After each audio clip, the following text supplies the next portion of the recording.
मित्रों, भगवान श्री कृष्ण कहते हैं, प्रिय अर्जुन, कभी भी दूसरों की सफलता से विचलित मत हो, बल्कि अपनी यात्रा पर ध्यान दो।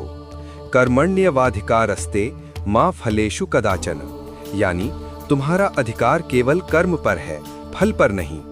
जब हम अपने कर्म पर ध्यान देते हैं तो सफलता स्वतः ही हमारे द्वार पर आ जाती है। इसलिए यदि कोई आगे बढ़ रहा है तो उसकी सफलता को देखकर प्रेरणा लो, ईर्ष्या नहीं। अपनी ऊर्जा को सही दिशा में लगाओ, खुद को बेहतर बनाओ और अपनी मंजिल की ओर बढ़ते जाओ। यही सच्ची सफलता है। जब हम दूसरों की तरक्की देखकर ईर्ष्या करते हैं तो हम अपनी ही राह में कांटे बिछा रहे होते हैं। लेकिन अगर हम उनकी सफलता से प्रेरणा लें तो हम अपने लक्ष्य के और करीब पहुंच सकते हैं। जीवन में किसी की प्रगति आपको रोक नहीं सकती जब तक कि आप खुद अपनी सोच को बाधा ना बनने दें। श्री कृष्ण कहते हैं, उद्धरेदात्मनात्मनम नात्मनम वसादयत, अर्थात मनुष्य को स्वयं अपने मन को ऊपर उठाना चाहिए, ना कि उसे नीचे गिराना चाहिए। अगर कोई आपसे आगे बढ़ रहा है तो इसका मतलब ये नहीं कि आप पीछे रह गए हैं। हर किसी का समय अलग होता है, हर यात्रा का रास्ता अलग होता है।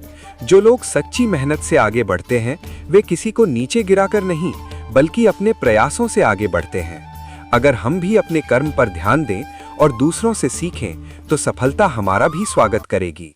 श्री कृष्ण कहते हैं, योग कर्म सुकौशलम, यानी अपने कर्म को कुशलता से करना ही सच्चा योग है। जीवन में प्रतिस्पर्धा अपने पुराने स्वरूप से करें, दूसरों से नहीं। कल जो थे उससे बेहतर बनने की कोशिश करें। किसी की सफलता देखकर निराश मत होइए, बल्कि अपनी क्षमता को पहचानिए और आगे बढ़िए। सफलता केवल मेहनत और सही सोच का परिणाम होती है। इसीलिए अगर कोई आगे बढ़ रहा है तो उसे देखकर जलने की बजाय अपने लक्ष्य पर ध्यान दीजिए। जीवन एक यात्रा है और हर किसी का सफर अलग होता है।